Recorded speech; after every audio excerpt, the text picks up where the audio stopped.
Wow রিপু wow, দেখো না টপটা যে কি সুন্দর হয়েছে, আমাকে মানাছে না? দেখো ভালো লাগতেছে না? খুব ভালো লাগতেছে। শোনো, এই ব্যাগটাতে 20 লাখ টাকার মতো আছে, নাও তোমার যা মন চায় তুমি শপিং করে নিও। 20 লাখ? রিপু তুমি এত টাকা কোথেকে পাচ্ছ? সেটা তো তোমার জানার দরকার নাই। তোমার আগে ফুলের গন্ধ ভালো লাগতো, এখন লাগে না। আমারও এখন টাকার গন্ধ ছাড়া কিছুই ভালো লাগে না, তাই আর্ন করি আর এনজয় করি।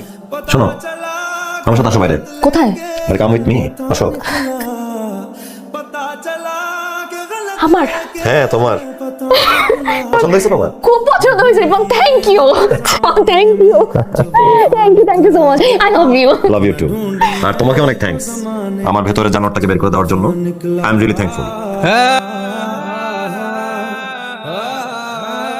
আমার ভিতরে তো বেশ পরিবর্তন হয়ে গেছে। আপনি তো সেদিন বাজার করেছিলেন, রান্না করে সবাইকে খাইয়েছিলেন, আপনার 50,000 টাকার মতো খরচ হয়েছিল। এই নেন, আপনাকে 1 লাখ টাকা দিলাম, আপনি আবার বাজার করবেন এবং আবার সবাইকে রান্না করে খাওয়াবেন, ঠিক আছে? আসসালামু আলাইকুম আম্মা, কেমন আছেন?